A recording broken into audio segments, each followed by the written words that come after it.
భవిష్యత్తులో traditional medical degrees కి relevance తగ్గిపోతుందా?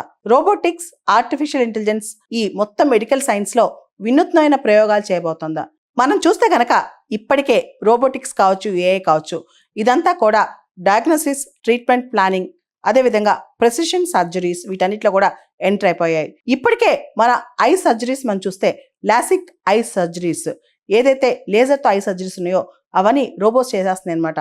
భవిష్యత్తులో అసలు సర్జరీస్ కూడా రోబో చేసేస్తుందంట. మనం చూస్తే కనుక చైనాలో 2000 కిలోమీటర్ల దూరం నుంచి డాక్టర్ గైడ్ చేస్తే రోబో, ఏఐ పొందుపరిచిన రోబో సర్జరీ చేసేస్తుందంట. చాలా కాంప్లికేటెడ్ సర్జరీ. 60-70% హాస్పిటల్స్లో 2030-35 నాటికి రోబోసే ఉంటాయి. మనం చూస్తే బేసిక్ నర్సింగ్ జాబ్స్ కానీ, ఫిజియోథెరపీ జాబ్స్ కానీ, అదేవిధంగా మనం చూస్తే బేసిక్ సర్జరీ అసిస్టెంట్స్ కానీ, ఇవన్నీ కూడా ఏఐ ద్వారా రోబోస్ చేస్తాయంట.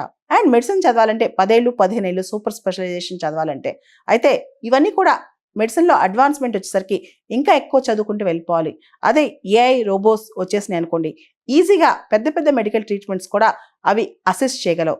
కాంప్లెక్స్ సర్జరీస్ కూడా డాక్టర్స్ యొక్క సపోర్ట్తో చేసేయగలవంట.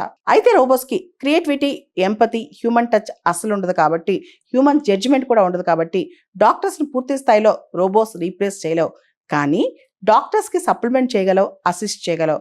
కాబట్టి భవిష్యత్తులో మెడికల్ సైన్స్ చదవాలనుకునే వాళ్ళు ఏఐతో, రోబోటిక్స్తో వర్క్ చేయాల్సిన పరిస్థితి తప్పనిసరి అనమాట. ఎలాన్ మస్క్ ఒక ప్రధానమైన వ్యాఖ్య చేశారు. ఆయన ప్రకారం భవిష్యత్తులో డాక్టర్స్కి రెలవెన్స్ తగ్గుద్దంట రోబోస్ వచ్చేసిన తర్వాత, ఏఐ వచ్చేసిన తర్వాత.